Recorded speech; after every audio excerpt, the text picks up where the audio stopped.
Hello everyone! For today's video ay isi-share ko po sa inyo kung paano ako magluto ng biko na hindi madaling mapanis, makunat at higit sa lahat, syempre masarap. So alamin kung paano ito lutuin dahil pwede mo rin itong gawing pagkakitaan kasi perfect po itong panghanda sa kahit anong okasyon. At patok itong pangbenta ngayong darating na Pasko at bagong taon. So, samahan niyo ako sa pagluluto. Tara, simulan na natin. Una, sa recipe po natin ay gagamit po tayo ng 4 cups glutinous rice or malagkit na bigas. Hugasan lang natin to ng 2 o 3 beses. After nating mahugasan, lagyan po natin ng 4 cups coconut milk or gata. Bali, ito po yung pangalawang piga. Pwede naman na tubig na lang instead na gata. Pero para sa akin, mas malinamnam kapag gata ang isabaw sa pagsaing. And then, haluin lang natin ng konti bago isalang. Ang ginamit ko palang cups na pinangsukat sa malagkit na bigas, ay yun rin po ang ginamit kong pangsukat sa gata. So, isalang na po natin. Lutuin lang natin to. Same lang din sa pagluluto ng ating kanin. After ilang minuto, kumulo na ang ating sinaing na malagkit. So ako kasi hinahalo ko po ito para pantay ang pagkaluto. Takpan ko lang po itong butas sa takip ng aking pinagsaingan para hindi makasingaw ang init. Hinaan lang po natin yung apoy tulad nito. At habang nakain-in yung ating sinaing na malagkit, gawin naman nating latik ang 2.5 cups coconut milk. Bali, ito naman yung ating unang piga. So, hayaan lang muna natin itong kumulo. At kapag kumulo na ang ating gata, mayat-maya na po natin itong hahaluin. Ayan, lumalapot na ang ating gata.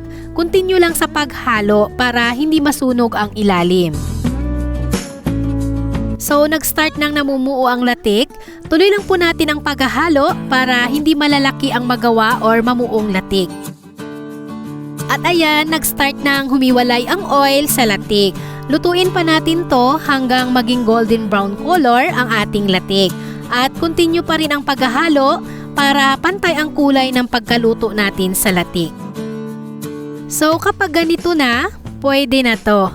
Ayan, ang ganda ng pagkaluto. Nasa inyo na po kung gusto nyo pang medyo toasted or dark pa ang kulay. Pero, wag masyadong dark kasi papait na po yan. Okay na to, hanguin na po natin. Ihiwalay lang po natin ang oil sa latik.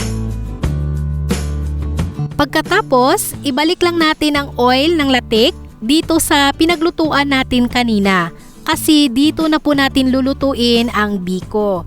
And then, maglagay po tayo ng 2 1/4 cups brown sugar. Half lang muna ang ilagay kong asukal.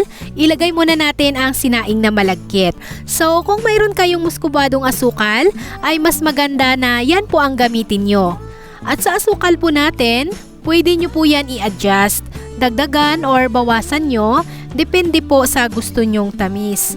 Pero para sa akin ha, tama lang po ang tamis nito. Ilagay na po natin ang natirang asukal.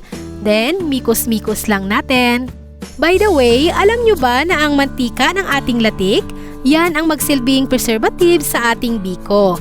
Kaya hindi agad ito napapanis. Pwedeng umabot ng 2 to 3 days ang ating biko sa room temperature at pwedeng tumagal pa kapag sa chiller ito ilagay.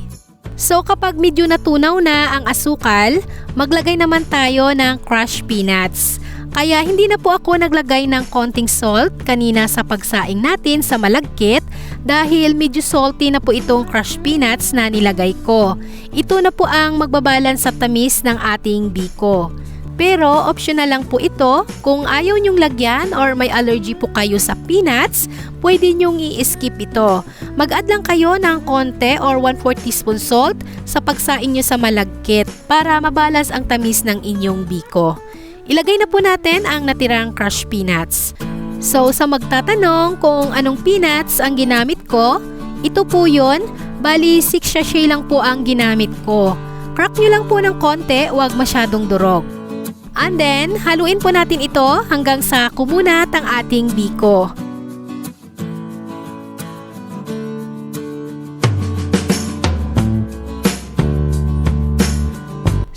Okay na po itong ating biko kapag ganitong nafufold na natin. Tulad nito. O kaya naman makapit na sa ating sandok. Luto na ito, hanguin na po natin.